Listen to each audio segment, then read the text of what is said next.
For our characters, the work of Loesch was chosen. Her sense of color, tone, and her overall painting style will be complementary to the chosen environmental style. But it is also softer, which will lend itself towards portraying their innocence in a more broken and rigid environment. These are softer, rounded lines, all organic shapes with subtle color shifts. There are no harsh angles or corners for Arya and her companions, but angles are introduced for the antagonists.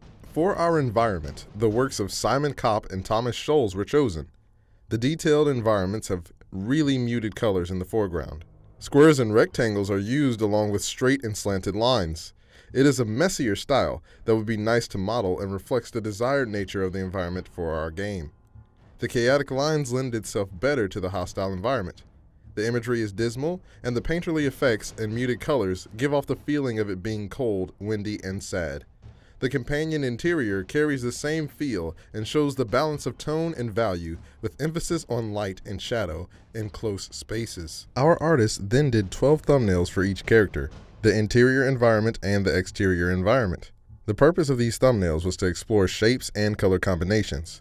For Arya, the F thumbnail was chosen for its design, but the art faculty also liked I for his poofy jacket. The hairband and design of F make her look a little older, but the poofy jacket of I emphasizes her innocence.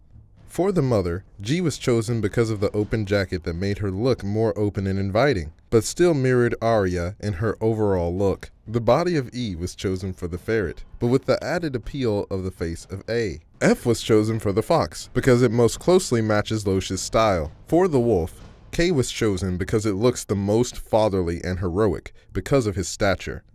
However, we will try to incorporate elements of A, such as the scar and the beard, to make him seem more combat-oriented as well. D and E were chosen for the soldiers because the harsher lines reflect the Kopp and Scholz environment lines, which make them look like mobile pieces of a harsh environment. None of the boss thumbnails were chosen because he did not look distinctive or menacing enough. We are using the uniform from the chosen soldier designs to inform his own uniform appearance. But we have been experimenting with different body types and facial expressions and features to make him more distinctive and evil-looking. For the exterior environments, we explored different looks of ruined buildings and the fog of war. Our interior thumbnails were helpful in imagining how interior environments might look. We were encouraged to adapt future layouts to the war-torn environment and try to adhere more closely to the styles of Scholz and Kopp. For our interim work in progress meeting this week, we transitioned from the chosen thumbnails into more fleshed out versions that incorporated feedback from the previous week. For example, these designs incorporate the aesthetic from the Dota art guide, with the gradient dark to light, from the bottom to the top. These designs follow some of the suggestions from the thumbnail stage, such as the hairstyle and hairband with poofy jacket. They also feature the soft shapes from Loesch. For the next update, we will take the final designs that are chosen this week and fully polish them, as well as finalize the color guides for environment and characters. We will also design animation, lighting, and visual effects studies that will fit within the style and tone of our project. Thank you for watching this video.